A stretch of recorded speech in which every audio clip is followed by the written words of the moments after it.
Shalom, selamat pagi bagi kita semua. Berjumpa kembali pada sharing renungan firman Tuhan pagi ini. Semoga kita tetap sehat dan selalu dalam lindungan Tuhan dimanapun kita berada. Sebelum menikmati sharing renungan firman Tuhan pagi ini, marilah kita berdoa. Bapa yang baik, Bapa yang bertata tinggi di dalam kerajaan surga, sungguh bersyukur dan berterima kasih ya Tuhan, atas segala berkat dan kasih karunia-Mu yang masih boleh kami nikmati hingga pada saat pagi hari ini.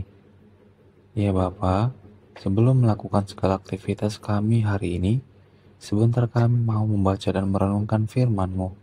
Kiranya Engkaulah yang boleh menolong kami, agar kami dapat mengerti dan memahami firman-Mu ya Tuhan. Terima kasih Bapa, terima kasih Yesus, terima kasih ya Roh Kudus.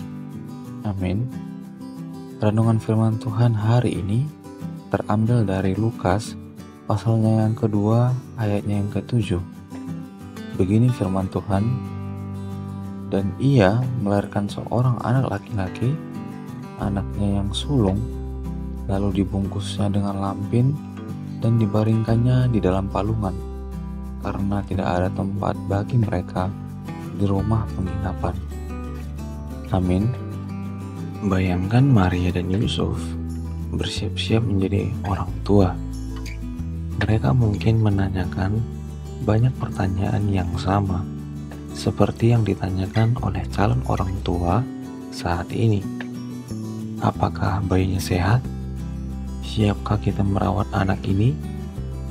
Apakah kita sudah memiliki semua yang kita perlukan? Di mana kamar bayinya? Apakah keperluan melahirkan sudah siap? Dan mungkin masih banyak lagi pertanyaan yang akan muncul dalam proses kelahiran seorang anak. Menjelang akhir masa kehamilan Maria, Kaisar Agustus dalam Lukas pasalnya yang kedua ayat yang pertama sampai ayat yang keempat dikatakan mengeluarkan perintah bahwa setiap orang di wilayah Romawi harus kembali ke kampung halamannya untuk melakukan sensus.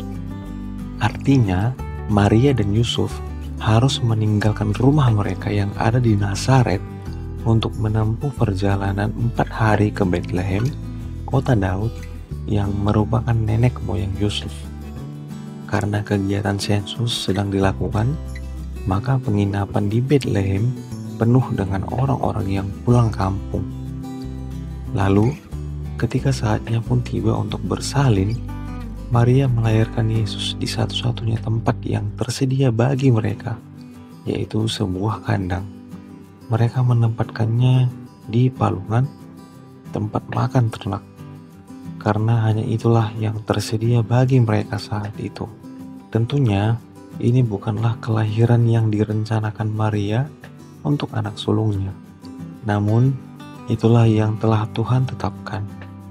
Tuhan menunjukkan kepada kita banyak hal tentang kerajaannya melalui kelahiran putranya. Dia menunjukkan kepada kita bahwa Yesus adalah pribadi yang rendah hati.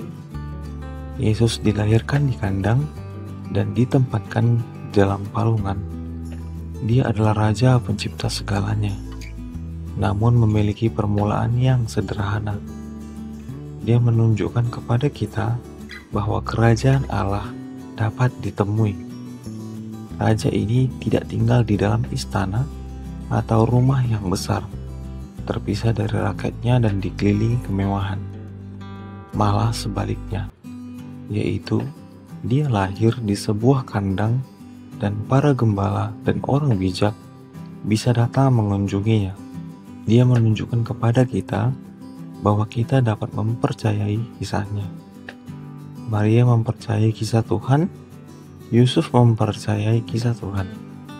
Bayangkan bagaimana ceritanya akan berbeda jika Maria dan Yusuf menuntut agar mereka disediakan kamar di suatu penginapan sambil berseru, "Ini Mesias, saudara-saudara, berilah kami kamar karena aku akan melahirkannya." Tapi mereka tidak melakukan itu. Mereka menerima situasi yang mereka hadapi.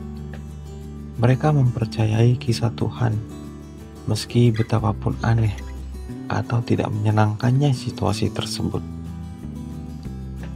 Dan dari sikap berserah diri dan situasi yang aneh itu, Putra Tuhan dilahirkan persis seperti yang Tuhan merencanakan. Kita bisa mempercayai kisahnya karena Tuhan adalah penulisnya. Kelahiran Yesus yang sederhana bukanlah sebuah kebetulan, melainkan sebuah pesan, sebuah gambaran bagi kita semua tentang seperti apa sebenarnya kerajaan Allah itu. Ini juga merupakan ajakan bagi kita untuk menyerahkan rencana-rencana, gagasan-gagasan kita tentang bagaimana seharusnya kisah ini dan mempercayai tangan Tuhan yang dapat dipercaya dalam hidup kita. Kita bisa mempercayai Tuhan, maka marilah percaya kepada Tuhan senantiasa dan serahkan segala rencana, gagasan, dan setiap target kita kepada Tuhan, dan Ia pun akan memberikan jawaban terbaik bagi kita. Amin. Mari kita berdoa. Ya Tuhan, terima kasih atas firman-Mu yang telah kami baca dan renungkan pada pagi hari ini. Ya Tuhan, terima kasih karena jalan-Mu berbeda dengan jalanku. Terkadang hal ini sulit diterima, tetapi adalah hal yang baik. Terima kasih telah mengirimkan Putra-Mu dan mengajari kami banyak hal tentang kerajaan-Mu melalui kelahirannya. Begitu rendah hati, begitu sederhana, dan Engkau adalah Allah yang layak disembah. Hari ini kami memilih untuk mempercayai-Mu ya Tuhan.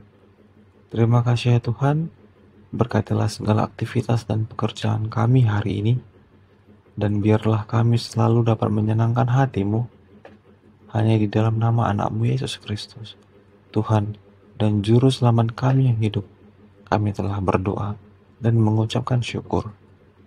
Amin.